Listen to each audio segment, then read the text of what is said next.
Podcast número 349. La fiebre del oro en Estados Unidos es un periodo histórico destacado. Particularmente la fiebre del oro de California de 1848 tiene mucho que ver en la economía de los Estados Unidos.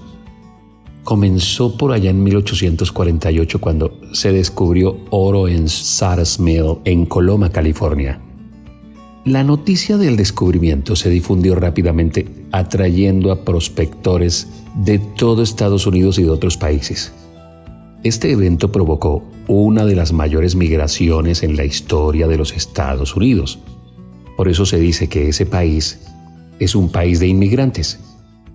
Imagínate, se estima que unas 300,000 personas acudieron a California entre 1848 y 1855. Estos buscadores de oro se conocían como 49ers, o sea, 49ers.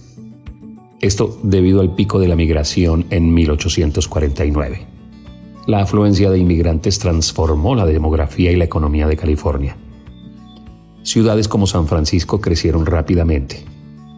La minería del oro se convirtió en un negocio lucrativo, aunque también demasiado arriesgado. ¿Y por qué era arriesgado?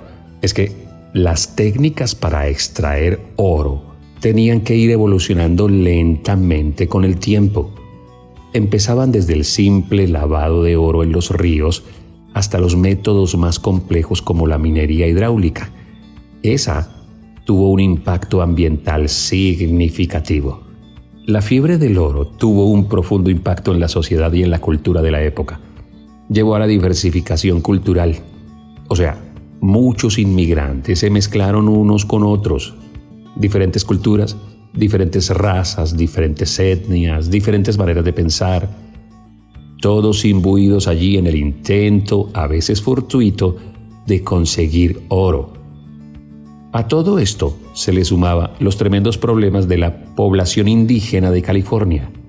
En 1850, este estado, California, fue admitido como el estado número 31 en los Estados Unidos, en parte debido al rápido crecimiento impulsado por la fiebre del oro.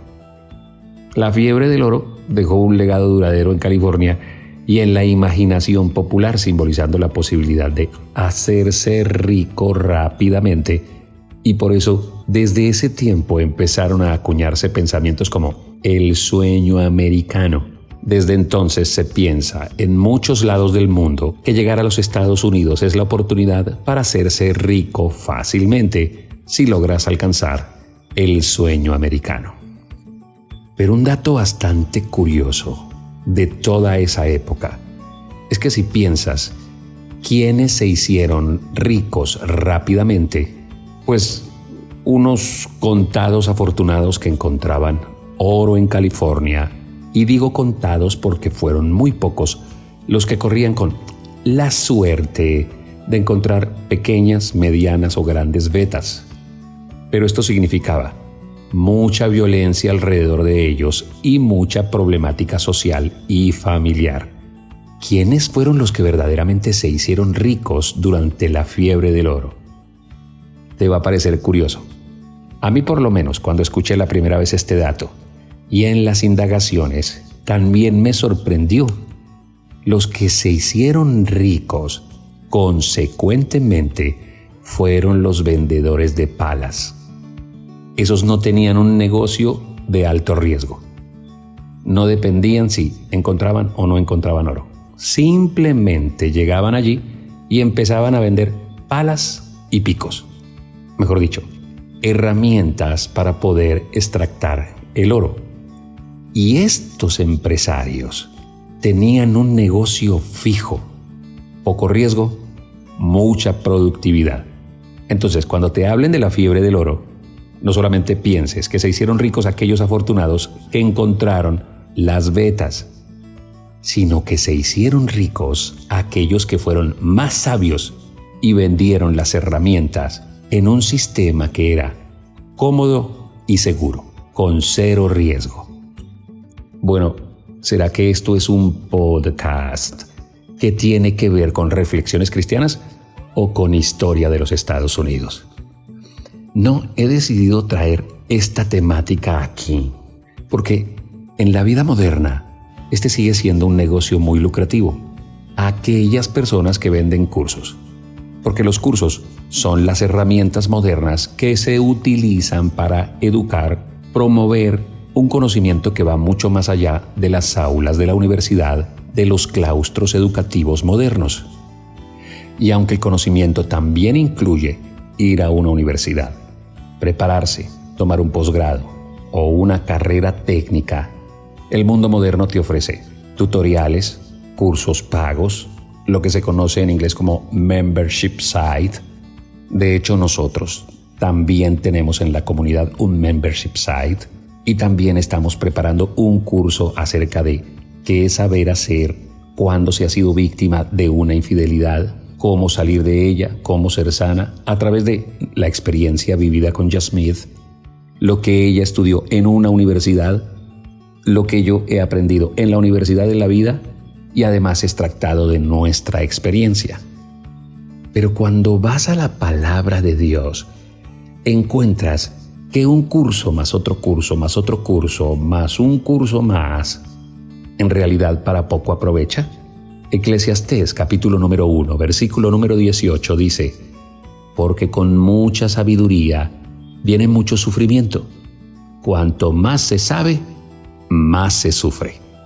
¿Quién lo está diciendo? El sabio de sabios. Alguien que tenía demasiado conocimiento y sabiduría de parte de Dios, que escribió muchos libros, que le dio mucho conocimiento a su cabeza, que tenía una sabiduría desbordada. Imagínate, después del Señor Jesús, fue la persona más sabia que ha pisado este planeta.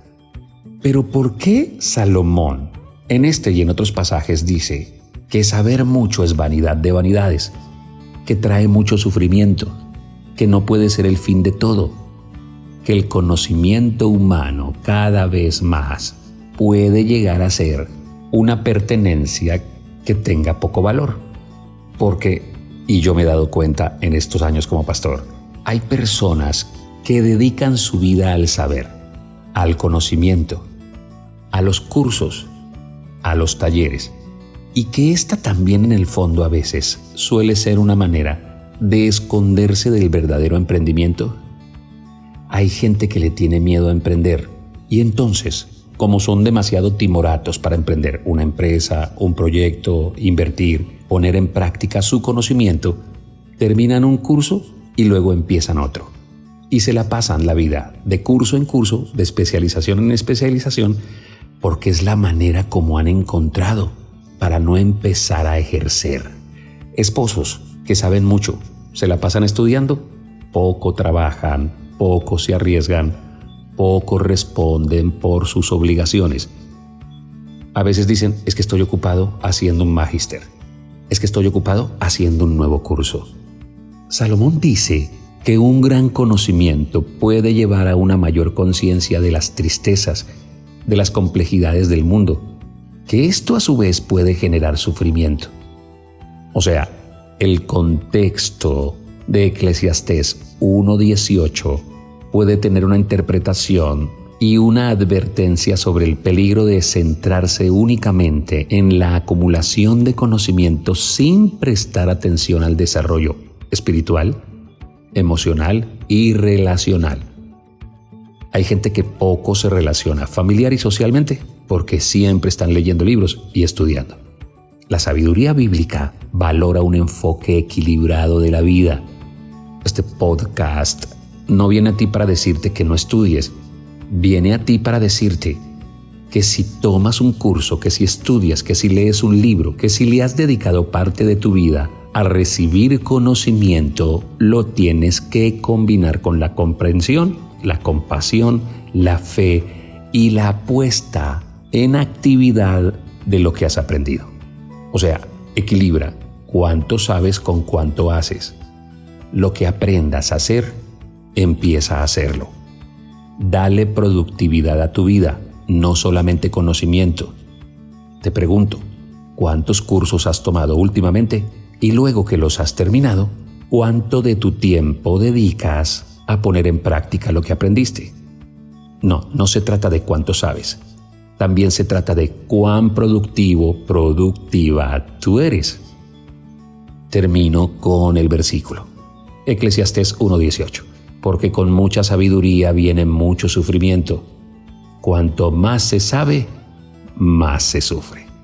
Es el podcast número 349. Hay 348 más esperando allí en joseordóñezcristiano.com para ser oídos, ser aprendidos y ser puestos en práctica.